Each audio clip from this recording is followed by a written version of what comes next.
नमस्कार स्टूडेंट्स, कैसे हैं आप सभी लोग।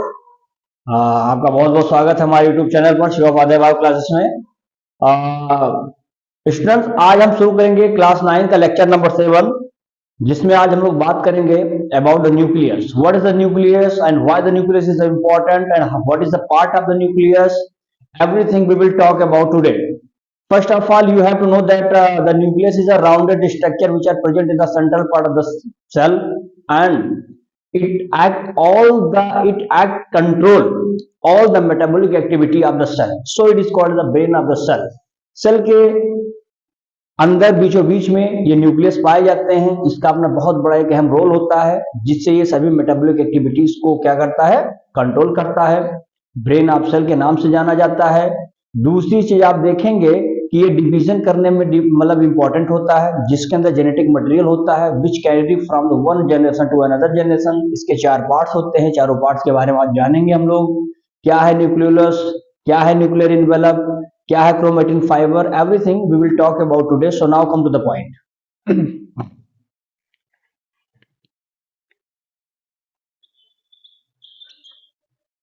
आज हम लोग बात करेंगे न्यूक्लियस के बारे में। तो यहां पर लिखेंगे it's round spherical present in central part of cell. फिर लिख देंगे it control all the activity, it control all the metabolic activity in the cell, so called brain of cell. यानी इसमें हम ये बता रहे हैं कि किसी भी सेल्स के अंदर जितने भी मेटाबॉलिक एक्टिविटीज हो रही हैं, उस एक्टिविटीज को कहीं ना कहीं ये कंट्रोल कर रहा है। इसीलिए हम इसको क्या बोलते हैं, ब्रेन ऑफ सेल के नाम से जानते हैं। नाउ पूरे इसमें लिख लेंगे इट हैज 4 पार्ट्स। इसके चारों पार्ट्स का नाम हम देखेंगे, फिर उसके बाद यहाँ उसका एक एक करके चर्चा भी कर लेंगे। जैसे यहाँ पर हम पहला बात कर लेंगे न्यूक्लियर इनवेलप। न्यूक्लियर इनवेलप मतलब एक लिफाफा है। जैसे मैं अभी यहाँ पे एक स्ट्रक्चर बना दूंगा,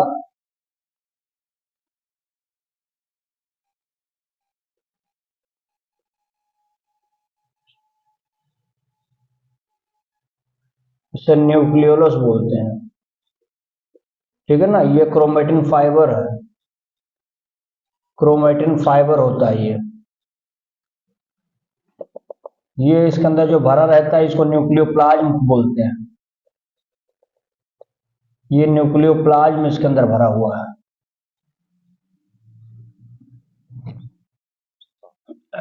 ऐसे ही अभी आगे बताते हैं। तो सबसे पहले हम लोग बात करते हैं क्या है ये।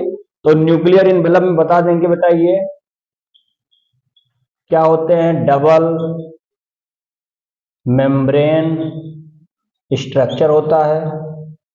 उसके बाद it has many pores,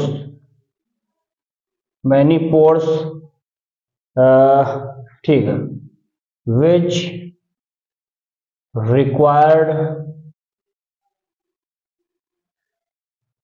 required for the transfer of cytoplasm. मतलब जो इसके अंदर बहुत सारे छोटे छोटे पोर्स पाए जाते हैं, आप देखेंगे ये सब ऐसे रहते हैं, इसी को बोलते हैं पोर्स। ये क्या करते हैं, ये अगले न्यूक्लियस यानी अगले सेल्स में जो भी इंपॉर्टेंट साइटोप्लाज्म होता है, जो भी इंपॉर्टेंट एंजाइम होता है, यानी साइटोप्लाज्म हो गया, एंजाइम्स हो गया, इन सबको क्या करते हैं, एक सेल से दूसरे सेल में ट्रांसफर करने का काम करते हैं ये। ठीक, अगले पॉइंट की बात आप करेंगे यहाँ। पॉइंट नंबर 1 ये हो गया। पॉइंट नंबर यहाँ दूसरा लिख देंगे हम लोग यहाँ कि इसी में चीज और ध्यान लेना है पहले आपको कि जैसे ये एंजाइम्स हो गया, साइटोप्लाज्म हो गया, एंड का ये लिख लेंगे एंड डीएनए एंड आरएनए, ये सब कहीं ना कहीं एक प्रकार से इसके किसी भी सेल्स में ये सब अवेलेबल होते हैं और इन सब का एक प्रकार से सिंथेसिस होता है और ये ट्रांसफर होते रहते हैं एक सेल से दूसरे सेल में। दूसरे नंबर की हम बात कर लेंगे यहाँ पे बेटा, जिसका नाम है क्रोमेटिन फाइबर या नेटवर्क। क्रोमैटिन फाइबर या इसी को हम लोग नेटवर्क भी बोल सकते हैं।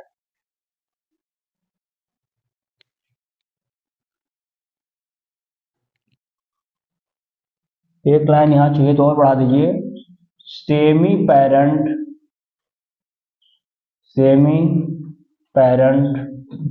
ये क्या होते हैं, सेमी पैरेंट हमारे या सेमी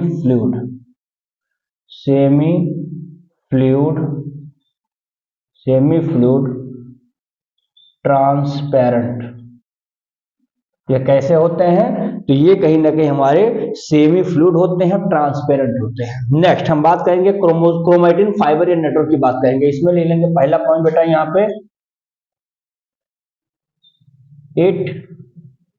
इट या इसका शॉर्ट फॉर्म भी ले लीजिए, अभी काम लगेगा आपका, क्रोमैटिन नेटवर्क या फाइबर सीएन लिखेंगे यहां पर।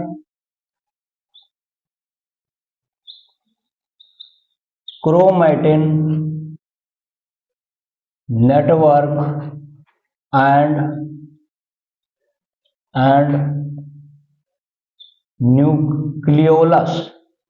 Nucleolus present in the nucleus.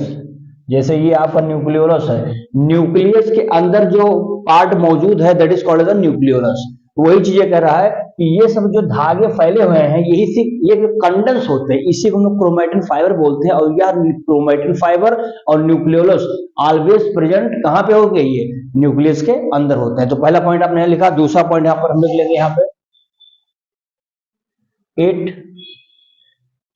It network is tangled, मतलब गुथे होते हैं, टैंगल्ड इन फॉर्म ब्रैकेट में लिखेंगे fibrous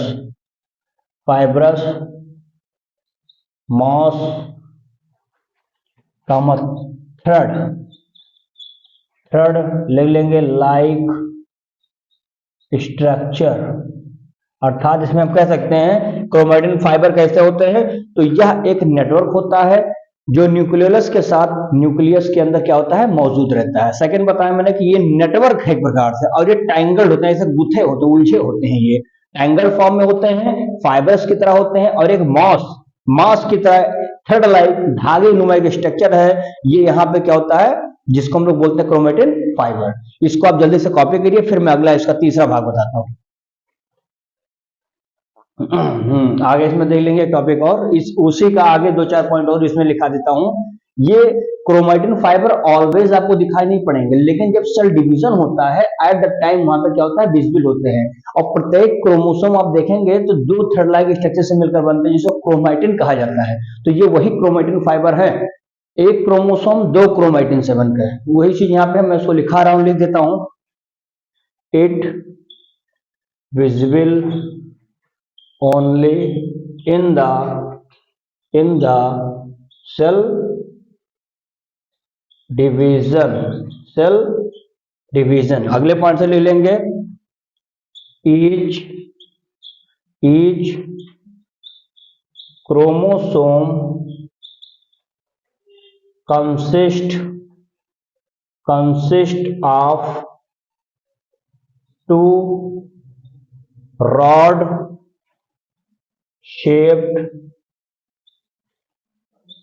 structure is called chromatin, क्या बोलते हैं उसको, क्रोमैटिन कहते हैं।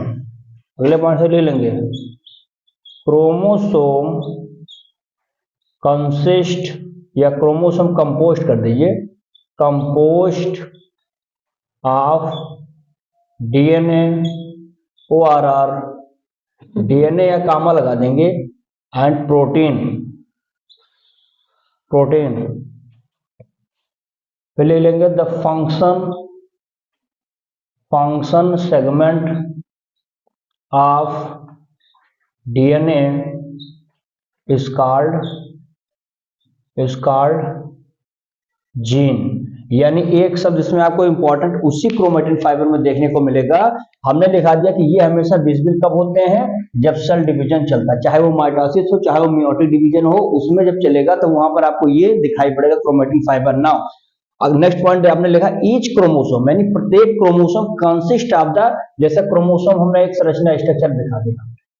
अब हमने कहा कि प्रत्येक क्रोमोसोम जो होते हैं क्या होता है, each chromosome consist of the two rod shaped structure is called as a chromatin.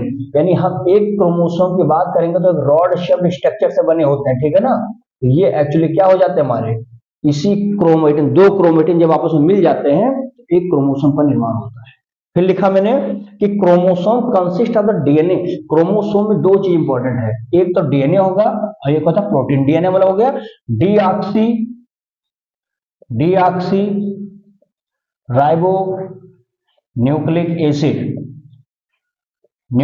Acid, ठीक। तो डीऑक्सीराइबोन्यूक्लिक एसिड अर्थात डीएनए इसमें मौजूद है और यहाँ पे प्रोटीन मौजूद है। ये दोनों मिल करके क्या बनाते हैं, क्रोमैटिन फाइबर बनाते हैं, अर्थात क्रोमोसोम का निर्माण करते हैं। नेक्स्ट आपने देखा, मैंने कहा फंक्शनल या फंक्शन सेगमेंट ऑफ डीएनए। जैसे ये डीएनए है, इस डीएनए के ऊपर आप देखेंगे तो एक फंक्शन यूनिट होता है, ऐसे एक स्ट्रक्चर होता है, इसको हम लोग बोलते हैं जीन।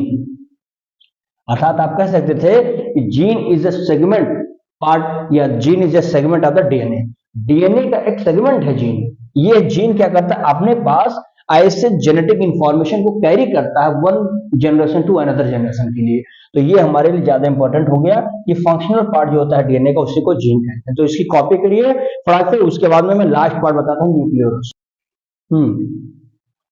देखेंगे बेटा, लास्ट पार्ट है न्यूक्लियोलस।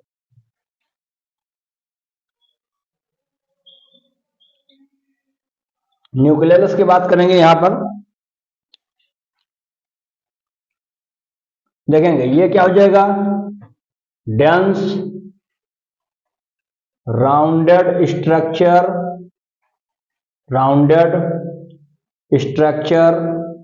फिर लिखेंगे अटैच्ड कहां से, टू ए क्रोमो या क्रोमैटिन डीएनए, क्रोमैटिन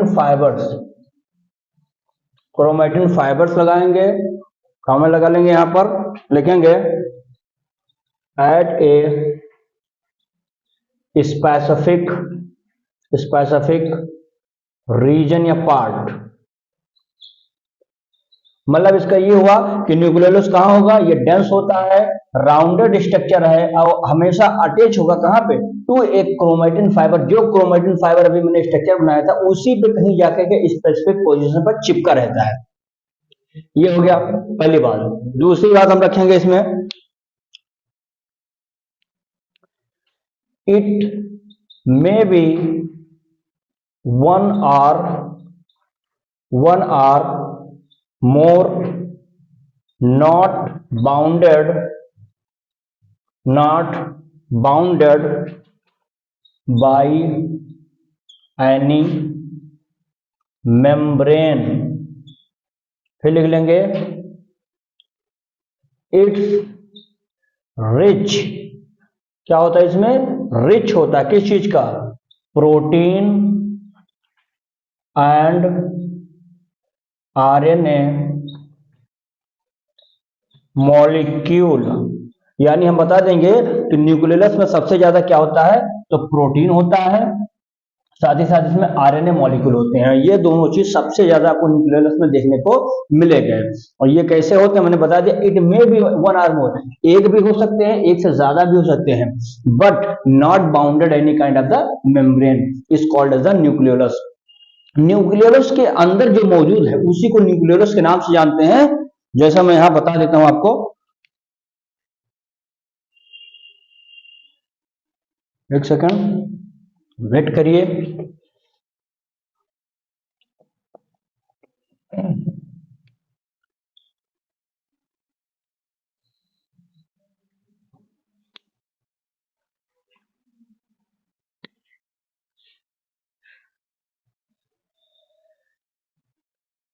यहां पर जो हमारा ये हो जाएगा क्या, इसी में छोटे छोटे पोर्स पाए जाते हैं, इसी को हम लोगों ने न्यूक्लियर पोर के नाम से जाना था। अभी कुछ देर पहले आपने देखा था, ये न्यूक्लियर पोर हो जाते हैं।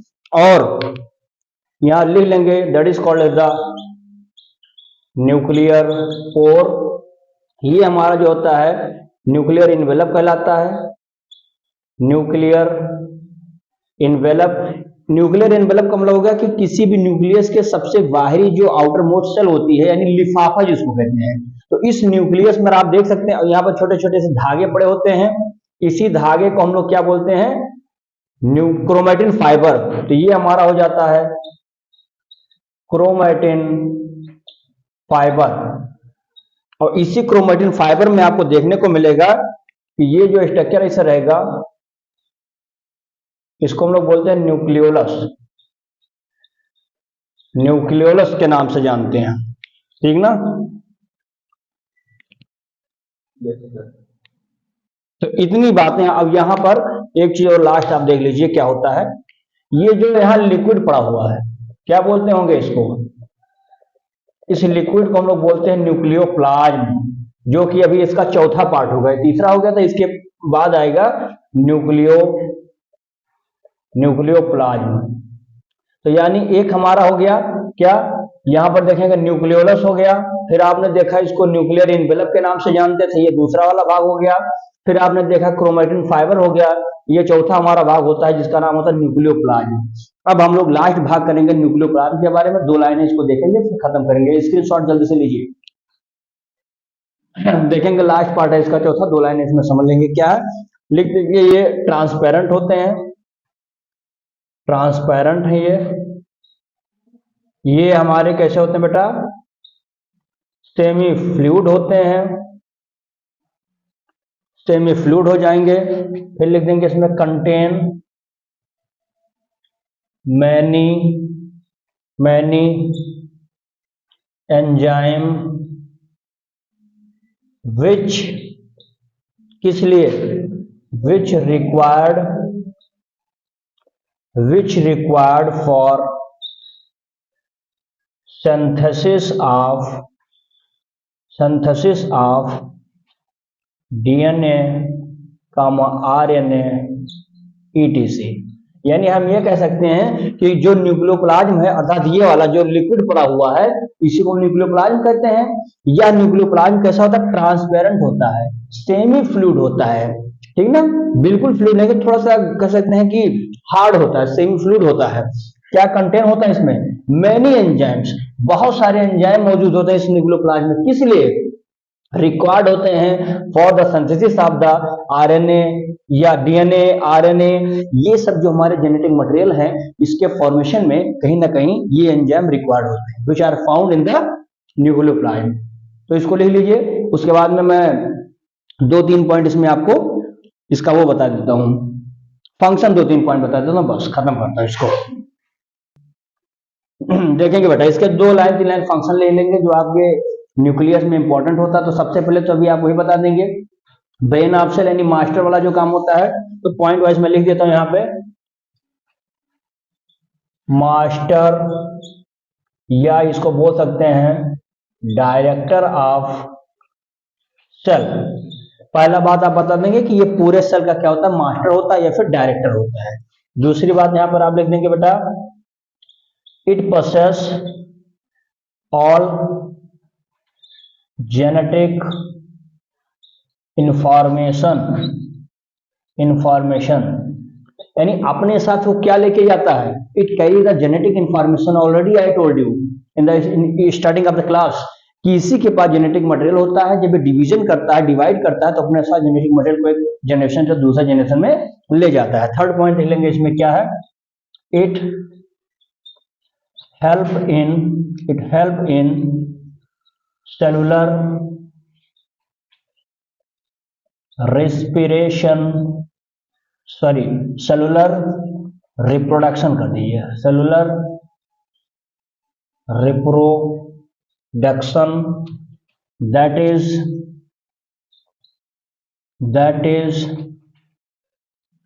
is one cell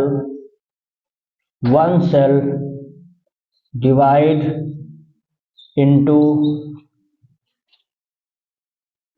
to cell. आपने देखा होगा कि एक सेल है ये, इस सेल में मान लेते हैं माइटोसिस डिवीजन हुआ, तो माइटोसिस डिवीजन होने से ये सेल हमेशा कैसे डिवाइड होगी, तो ये दो भाग में बढ़ जाएगी। यानी हमने बताया कि एक सेल था ये, अब ये एक सेल और एक सेल में और डिवाइड हो गई, यानी कि एक सेल का डिवीजन किसमें हो गया, this cell bifurcate after the mitotic division into the two cell. तो वही चीज मैंने लिखा है कि ये जो न्यूक्लियस होता है, it help one cell divide into the two cell.